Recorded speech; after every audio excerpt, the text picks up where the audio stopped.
바울은 가문과 학벌과 출신 배경과 그의 열심과 로마 시민권 등 자랑할 것이 굉장히 많았지만 이런 것들을 복음을 전하는 그의 사역에 잘 사용하지 않았죠.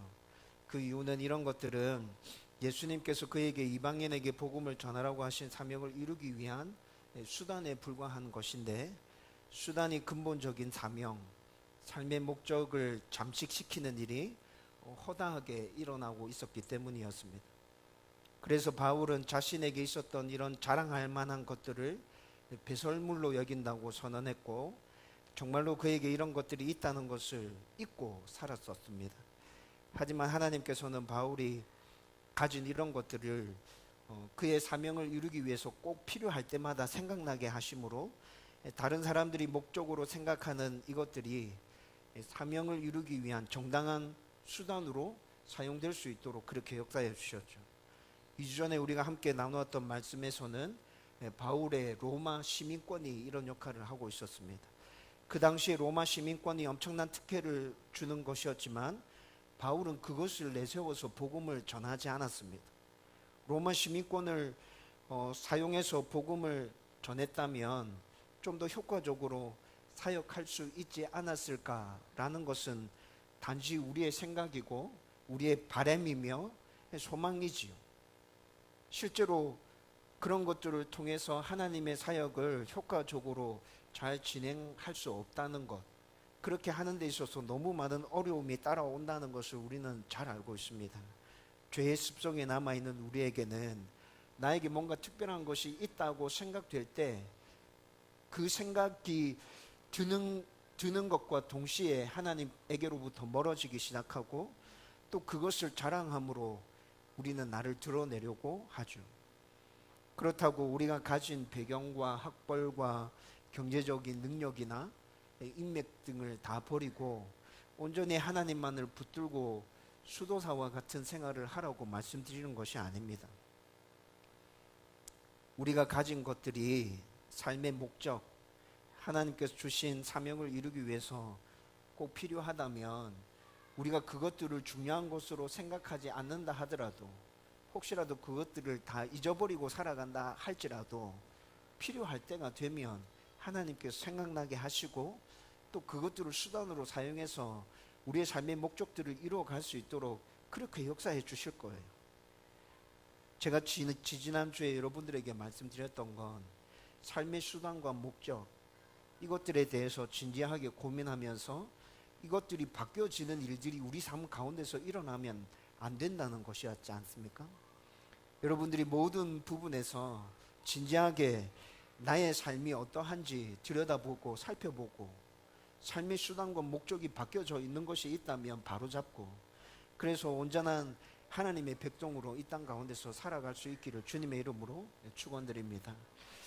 오늘은 성도라면 모두가 복음을 잘 전하길 원할 텐데 어떻게 하면 복음을 잘 전할 수 있는지 한번 살펴보려고 합니다.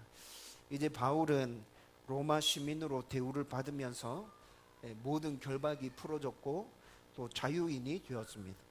지금까지 예루살렘 성전에서 있었던 그 소동으로 바울을 정식적으로 고소한 사람은 단 한 사람도 없었습니다. 또 누군가가 바울을 고소했다 하더라도 재판을 통해서 정식으로 죄가 확정되기 전까지는 자유인으로 대우하는 것이 그 당시 로마법이었고 또 유대법도 이러했었습니다. 그렇기 때문에 바울이 풀려나서 자유인이 되는 건 당연한 것이죠. 하지만 바울로 인해서 예루살렘에 소동이 일어난 것도 사실이지 않습니까? 그래서 그 지역의 치안을 담당하고 있었던 천부장은 그 소동이 왜 일어났는지에 대해서 알아보고 다시 그런 소동이 일어나지 않게끔 하기 위해서 방비해야 될 의무가 그에게 있었어요. 그래서 이 일의 원인이 어떻게 된 것인지 조사를 하기 시작합니다. 천부장의 생각으로는 이 소동이 예루살렘 성전 안에서부터 시작되었죠. 그래서 아마 종교적인 이유에서 이런 소동이 일어나지 않았을까라는 추측을 가지고 유대인들에게 있어서 최고의 기관이었던 산헤드린 공회를 소집합니다. 여러분, 산헤드린 공회는 여러분들도 알고 있을 거라 생각되는데, 유대인에게 있어서 최고의 재판 기구이며 또 유대인과 관련된 모든 것들을 결정할 수 있는 최고의 결정 기구였어요. 정식 재판이 아님에도 불구하고 지금 천부장이 산헤드린 공회를 소집해서 이 일과 관련된 원인들을 알아보려고 하고 있다는 것을 보면 굉장히 조심스럽게 지금 이 문제를 다루고 있는 것이죠.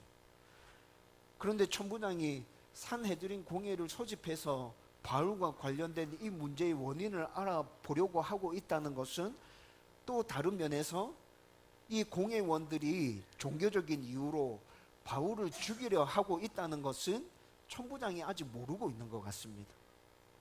아무튼 공회가 소집되고 난 다음에 바울이 이제 그들 앞에 서서 변론하기 시작하죠.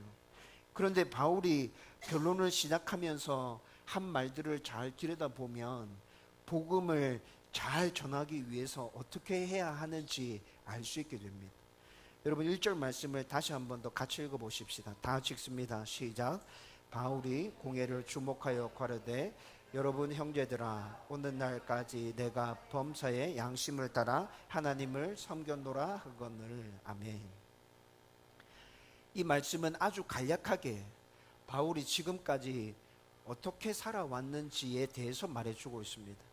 여러분, 그런데 이 말씀이 시작하면서 바울이 말하기 시작할 때 공회를 주목해서 바라보면서 말하고 있다고 얘기하고 있죠. 여러분, 앞서 설명했듯이 공회는 대제사장을 의장으로 해서 71명의 서기관과 바리새인과 사두개인과 장로들로 구성되어진 이스라엘의 최고 재판기구, 의결기구였습니다. 여러분, 공회원들은 모두 다 유대인들의 대표격이었고 또 정치적인 권력과 부와 굉장한 힘을 가지고 있는 사람들이었습니다. 따라서 공회에서 신문을 받는 대부분의 사람은 내가 잘못한 것이 없다 하더라도 여러분 71명에 이르는 이런 권력을 가진 사람들이 뚫어지게 자신을 쳐다보고 있으면 주눅들지 않겠어요? 쪼그라들겠죠. 여러분, 그런데 바울은 지금 공회로 모여있는 이들에게 그들을 주목해서 바라보면서 자기 이야기를 하고 있다는 것입니다. 이 말은 바울은 지금 당당하게 내가 어떻게 살아왔는지에 대해서 공회원들에게 이야기했다는 것이죠. 여러분, 그리고 1절 말씀을 헬라어 원어로 이렇게 쭉 살펴보면 바울은 모든 삶에서 선한 양심을 가지고 하나님의 뜻에 따라서 하나님의 백성답게 살았다고 그렇게 말하고 있는 것입니다.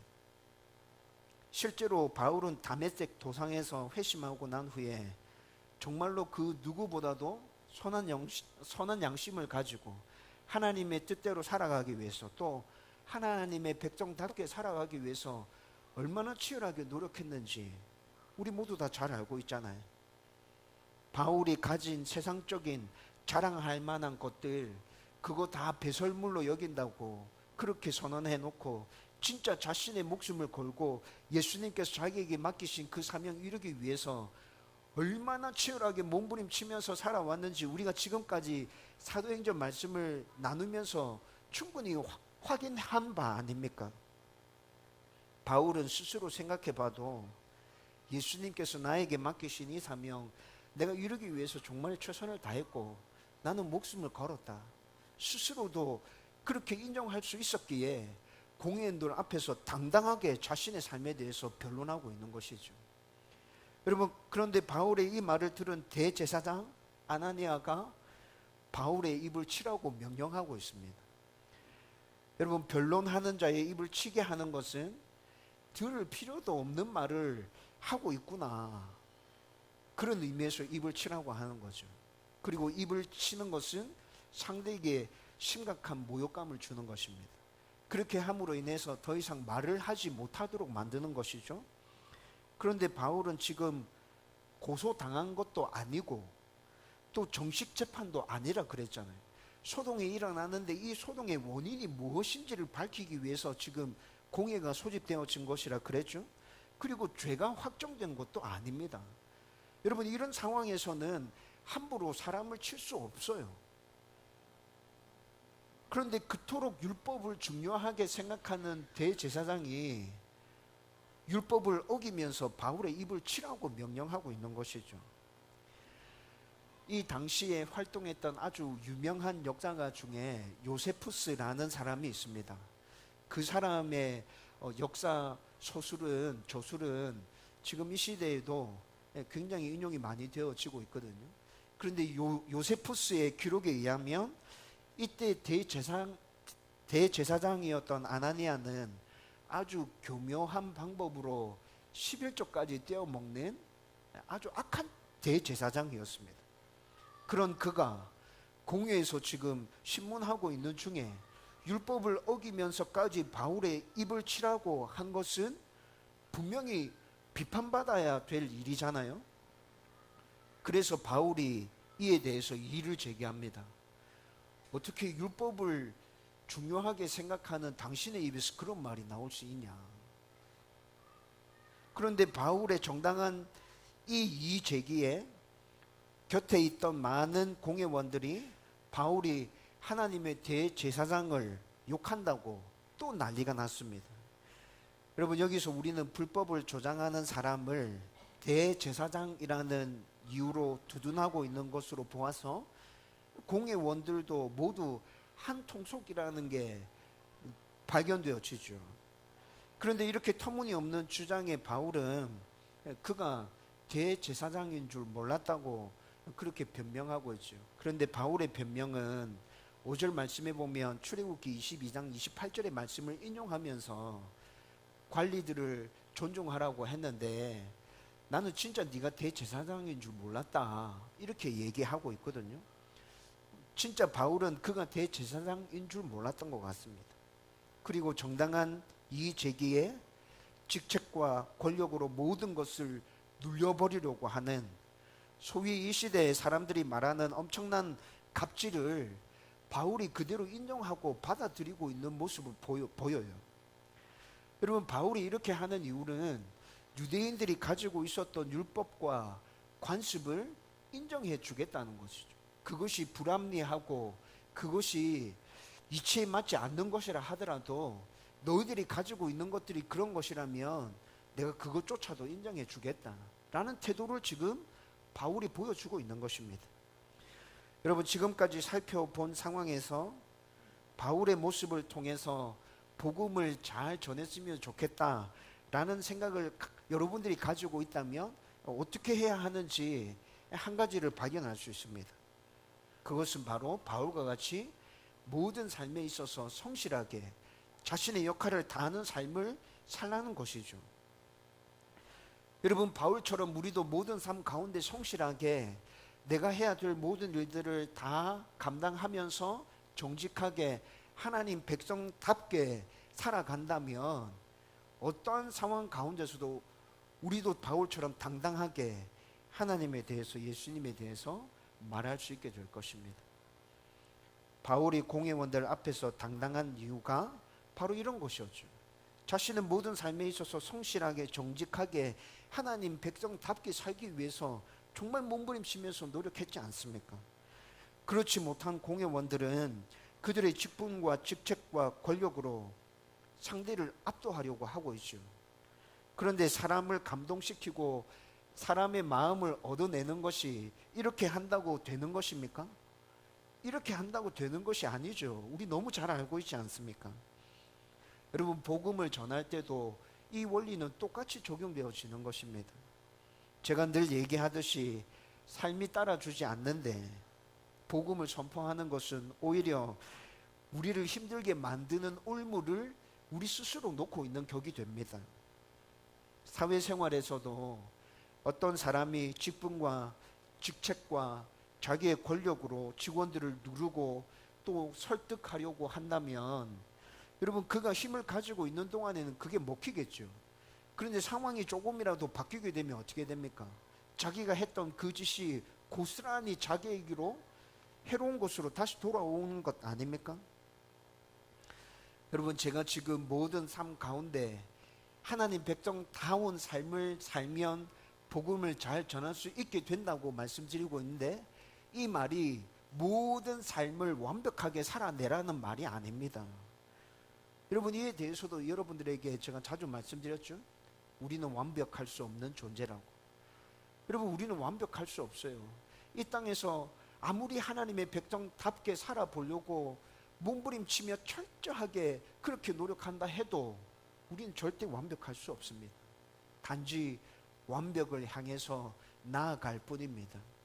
여러분, 그런데 우리가 이렇게 하나님께서 말씀해 주신 그 말씀들을 붙들고 완벽한 삶을, 하나님의 백성다운 삶을 살아내기 위해서 몸부림치고 있는 것, 그것 자체를 하나님께서는 기쁘시게 보시고 하나님은 우리와 동행해 주실 것이며 우리에게 힘 주시고 능력 주심으로 우리에게 복 주실 것이라고. 그리고 죽음 이후에 하나님과 직접 대면할 그때 우리는 하나님의 말씀에 합당한 완벽한 존재로 바뀌어져 있을 것입니다. 그런데 하나님의 백성으로서의 진심을 담아서 세상의 모든 법과 도덕과 규칙까지도 다 포괄하는 이 하나님의 법을 지키기 위해서 노력하면 하나님을 닮은 선한 양심에서 비롯되어지는 우리의 다름이 세상 사람들에게 보여지게 될 것입니다. 다르구나. 이뿐만이 아니라 하나님과 예수님에 대해서 말하며 복음을 전해야 할 때 바울처럼 당당하게 말할 수 있게 될 거라고요. 여러분, 바울이 보여주고 있는 이 당당함은 교만이나 자랑이나 뻔뻔함이 아닙니다. 하나님이 창조하신 본래의 모습으로 변화되기 시작하면서부터 생기기 시작하는 자존감입니다. 하나님의 백성으로 살기 위해 노력하면서부터 생기기 시작하는 세상이 줄 수 없는 그 평안함, 그것이 바로 이렇게 나타난다는 것이죠. 하나님께서 부여해 주신 모든 삶에서 하나님의 영광을 드러내라는 삶의 목적에 부합하는 삶을 살 때 우리 마음 가운데서 일어나는 설명할 수 없는 그 기쁨, 그것이 바울의 당당함이라는 것입니다. 여러분, 우리도 이렇게 살아가면 여러분, 우리 안에 자존감이 일어나고 평안이 넘쳐나고 설명할 수 없지만 기쁨이 넘쳐남으로 말미암아 세상 사람들 앞에 섰을 때 당당하게 됩니다. 여러분, 이런 모습이 우리 가운데 있을 때 복음을 제대로 잘 전할 수 있게 된다는 것이죠. 저와 여러분들이 하나님의 백성다운 모습으로 잘 살아감으로 말미암아 바울에게 있었던 이런 당당한 모습이 있게 되기를 주님의 이름으로 축원드립니다. 그리고 이 당당함의 모습으로 여러분 복음을 전하는 하나님의 백성들 되기를 주의 이름으로 축원드립니다. 그리고 이후에 진행되어지는 말씀을 살펴보면 복음을 잘 전할 수 있는 또 다른 한 가지를 발견할 수 있게 됩니다. 이후의 말씀은 바울이 공회원들 중 바리새인과 사두개인이 대부분이라는 것을 알고 부활 문제를 언급함으로 그들 사이에 분쟁을 일으키고 있는 모습이죠. 간단하게 설명해 드리면 바리새인들은 죽은 자의 부활이 있다고 믿었습니다. 사두개인들은 죽은 자의 부활을 인정하지 않았습니다. 믿지 않았어요. 따라서 이 두 집단 사이에는 부활 문제와 관련해서 아주 팽팽하게 대립하고 있었고 눈에 보이지 않지만 아주 심각한 긴장감이 늘 존재하고 있었습니다. 이것을 알고 있었던 바울이 갑자기 예전에 나도 바리새인이었고 나는 부활을 믿고 있는데 내가 부활에 대해서 이야기했을 때 부활을 믿지 않는 자들이 그것들을 받아들이지 못하고 지금 나를 이렇게 괴롭게 만들고 있는 것이다 라고 주장하면서 그렇게 변론하고 있죠. 이 말이 떨어지자마자 바리새인과 사두개인 사이에 여러분 요즘 우리가 말하는 짐승국회, 동물국회 알고 계시죠? 그런 모습이 지금 여기서 일어났다고요. 여러분 헬라어로 살펴보면 진짜 짐승국회가 이 상황 가운데서 일어났다는 것을 보여주고 있습니다. 이 장면을 많은 성도들은 바울이 위험에 처하자 기지를 발휘해서 그 위험한 상황에서 빠져나왔다 이렇게 생각하거든요. 여러분 물론 바울에게 이런 의도도 있었던 것이 사실입니다. 지금 이 위험한 순간을 어떻게 모면할 수 있을까? 이렇게 하면 이 상황에서 내가 빠져나갈 수 있겠구나라고 생각한 것도 사실입니다. 여러분, 하지만 바울은 자신의 어려운 상황을 모면하기 위해서만 부활의 문제를 지금 들고 나온 것이 아닙니다. 언제나 바울의 복음 선포에서 핵심은 예수님의 십자가와 부활이었습니다. 이 세상의 모든 사람의 죄를 대신 지시고 십자가에 죽으신 예수님, 그리고 사람의 모든 죄를 완벽하게 해결해 주시기 위해서 부활하신 예수님, 그리고 마지막 심판 때 예수님을 구주로 믿고 있는 하나님의 백성들, 죽은 자들이라 할지라도 하나님의 백성들의 그 부활. 여러분, 바울이 복음을 전할 때마다 이런 것들을 계속 전해왔다고요.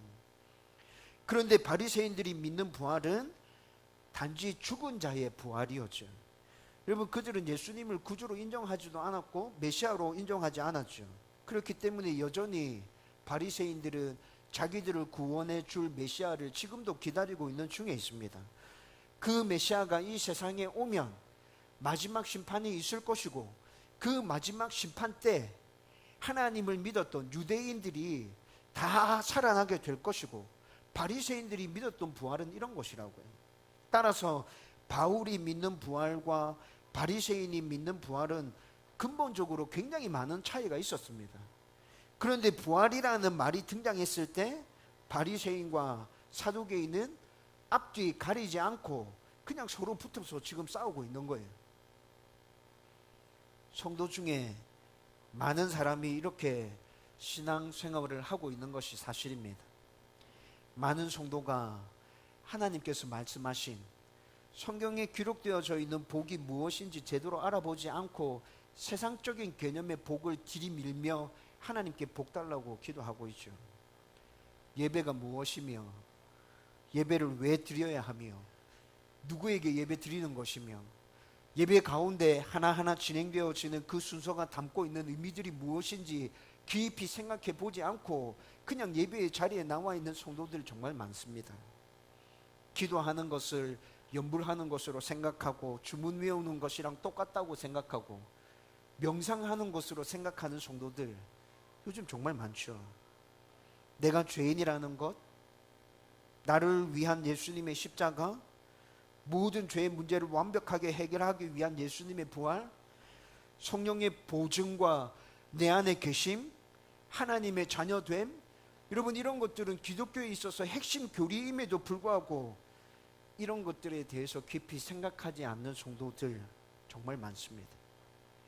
하나님의 백성들이 누리게 될 이 세상이 어떻게 설명해 낼 수 없는 그 평안함들, 그와 동시에 하나님의 백성으로서 이 땅에서 살아가게 될 때 예수님이 받으셨던 그 고난을 동일하게 받아야 된다 말씀하시는 그 말씀들 앞에서 우리는 진지하게 생각해 보지 않습니다.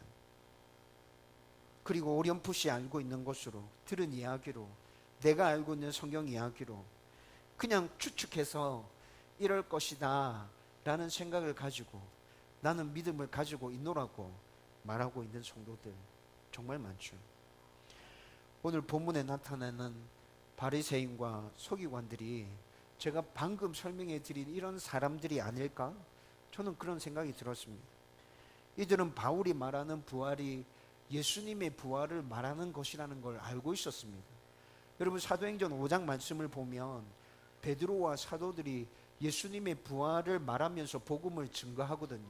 그때 사두개인들이 주축이 되어서 공회를 한번 소집했고 베드로와 사도들을 잡아들여서 심하게 매질하면서 예수님의 부활에 대해서 말하지 말라 꼭 경고하는 일이 있었지 않습니까? 여러분, 그들은 지금 바울이 이야기하는 이 부활이 예수님의 부활을 이야기하는 것이라는 걸 알고 있었다고요. 그런데 지금 이 상황에서는 이런 모든 것들은 다 소용없었고 세력 다툼에서 자기들이 그냥 밀리지 않아야 된다 이 생각만을 가지고 부활을 인정하는 쪽과 부활을 인정하지 않는 쪽이 부닥쳐서 그냥 이렇게 싸우고 있는 것이죠. 여러분, 바리새인과 서기관이 가지고 있었던 믿음은 성경적으로 바라볼 때 잘못된 믿음을 가지고 있었죠. 여러분, 이 세상에 이런 잘못된 믿음을 가지고 살아가는 사람들 정말 많습니다. 그런데 그들에게 물어보면 그것들이 자기 나름대로의 믿음이며 신념이며 자기 나름대로의 진리라고 믿고 그렇게 살아가는 것이잖아요. 그렇게 살아가는 사람들, 정말 그들이 진짜 믿고 있는 것이라면 우리가 볼 때는 잘못된 것이라 하더라도 그들의 믿음이 진짜라 생각하고 그렇게 믿고 있는 것이라면, 여러분, 이런 문제들 앞에서 세력 다툼에서 내가 밀리지 않기 위해서 그냥 붙어 싸워야 된다, 이건 좀 이상하지 않습니까? 확실하게 이상하게 느껴지죠. 바울은 어땠을까요? 여러분, 바울은 어땠을까요? 바울의 모습 가운데서는 이런 모습을 전혀 찾아볼 수가 없습니다. 여러분, 이 사건이 일어나게 된 근본적인 원인은 무엇입니까? 근본적인 원인은 바울이 유대인과 이방인들에게 예수님의 십자가와 부활을 전하고 있기 때문에 유대인들로부터 미움을 사서 이렇게 어려움을 당하고 있는 것이잖아요. 바울은 가는 곳마다 유대인들에게 미움 사서 어려움을 당했거든요. 지금 우리가 살펴보고 있는 이 말씀의 시발점도 역시나 이것과 다르지 않은 문제였다고요. 여러분, 바울은 계속해서 예수님의 십자가와 부활을 증거하면서 그렇게 쭉 살아왔었습니다.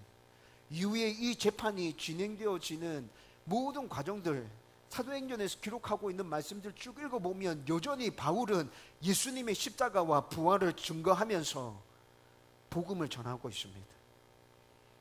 자신이 믿는 바가 무엇인지, 전하는 바가 무엇인지, 어떤 상황 가운데서도 누구 앞에 서든지 흔들리지 않는 모습이 바울 가운데 있었다고요. 여러분, 우리가 정말 복음을 잘 전하고 싶다면 바울과 같이 우리가 믿고 있는 것이 어떤 상황 가운데서도 누구 앞에서도 흔들리지 않아야 한다는 것입니다. 여러분, 적어도 여러분들이 복음을 잘 전하고 싶다면 성경에서 말씀하고 있는 죄가 무엇인지 깊이 들여다봐야 합니다. 죄의 결과가 무엇인지, 하나님이신 예수님이 왜 이 땅에 오셨는지, 그 예수님이 왜 십자가 지셨는지, 죽으시고 난 다음에 예수님이 왜 부활하셨는지, 성령이 오셨다고 하는데 그 성령의 오심의 의미가 무엇인지, 내 안에 계시다고 하는데 내 안에 계신 성령님이 지금 뭐 하고 계시는지, 하나님의 백성으로서의 삶은 어떠한 것인지, 여러분, 이런 것들에 대해서 여러분들이 알아보고 성경을 통해서 진지하게 살펴보고 이런 부분에 대해서 확실한 믿음이 생길 때 여러분들은 복음을 제대로 잘 전할 수 있게 될 것입니다.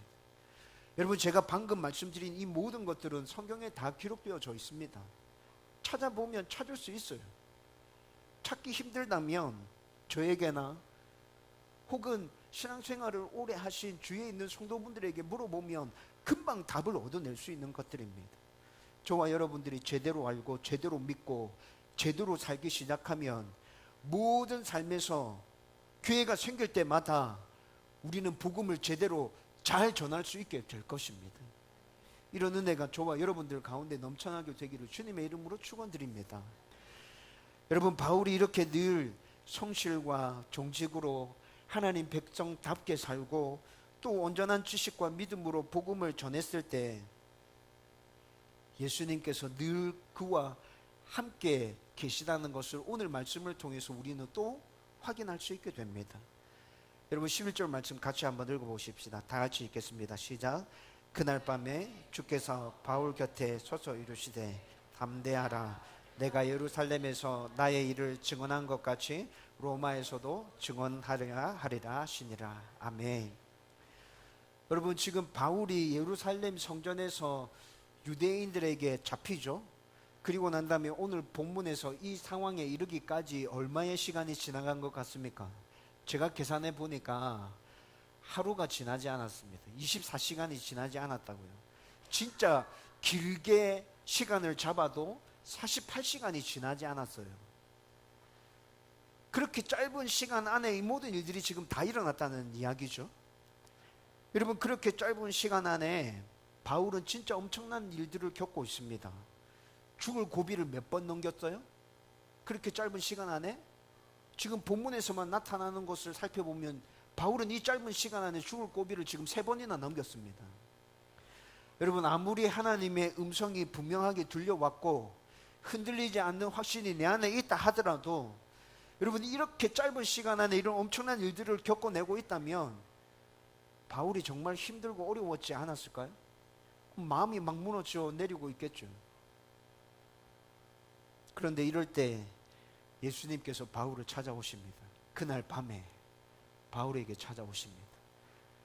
예수님께서 뭐라 말씀하시죠? 여러분, 오늘 11절 말씀에서 나타나는 말씀은 사명과 관련된 말씀이죠. 로마까지 가게 될 것이다, 이건 말씀해 주는 거죠. 근데 여러분, 제가 11절 말씀을 읽으면서 이 말씀이 먼저 보이는 게 아니라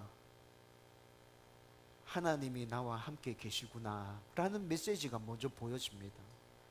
여러분, 바울에게 보여진 메시지도 똑같을 것이라 생각됩니다. 내가 혼자가 아니구나, 예수님이 나와 함께 계시구나, 나를 보호해 주시구나. 힘들고 어려운 길 나 혼자 가는 것이라 그런 생각이 들 것 같았는데, 근데 아니구나. 그래, 그렇지. 내가 지금까지 걸어왔던 모든 길에서 하나님 늘 함께 나와 계셨고 예수님도 함께 계셨는데 지금도 똑같이 그렇게 나와 함께 계시구나. 예수님께서 또 말씀하십니다. 내가 너에게 말했던 그 사명 너가 반드시 이루게 될 거다. 내가 그렇게 할 거야. 용기를 내. 여러분, 바울이 이 말씀을 들으면서 그의 안에서 다시 용기와 평안과 기쁨과 감사가 넘쳐나실 것입니다. 여러분, 우리가 하나님의 백성다운 삶을 살고 모든 순간 삶의 모습으로 또 교회가 생길 때 말로 복음을 전한다면 예수님께서 우리에게도 이렇게 함께 해 주실 것입니다. 그리고 우리 가운데도 세상이 이해할 수 없는 그 용기, 평안, 기쁨, 감사가 넘쳐나게 될 것입니다. 이런 은혜를 누리면서 모든 삶 가운데 하나님의 백성답게 살고 그리고 늘 복음을 전하는 저와 여러분들 되기를 주님의 이름으로 축원드립니다. 이제 말씀을 정리하려고 합니다. 여러분, 저는 전도에 대해서 굉장히 많은 부담감을 가지고 있습니다. 목사로서 저는 성도들에게 늘 모범이 되는 삶을 살아야 된다는 생각이 제 안에 굉장히 강합니다. 무엇을 하든지 목사는 모범이 되어야 된다. 전도에 있어서도 마찬가지죠.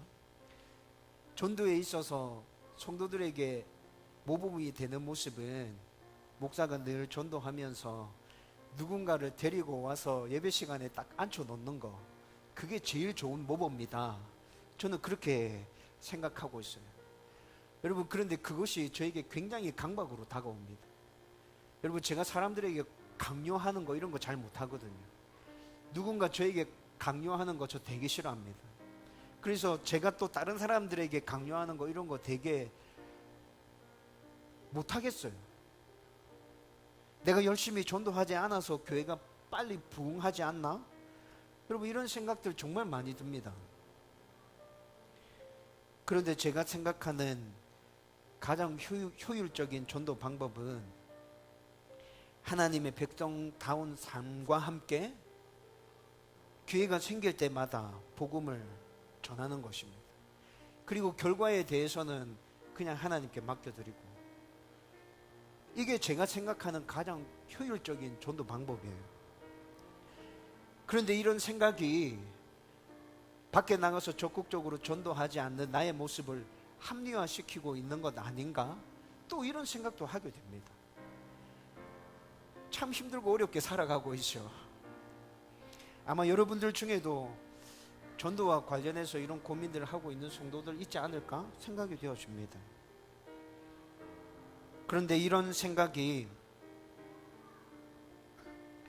저희 안에서 떠나지 않는 그 상황 가운데서도 제 안에 있는 확신은 전도와 관련해서, 복음 전하는 것과 관련해서 제일 효과적인 것은 내가 예수의 사람답게, 하나님의 백성답게 이 세상을 살아나가는 것과 함께 기회가 생길 때 복음을 전하는 것, 이것이 가장 효과적이다.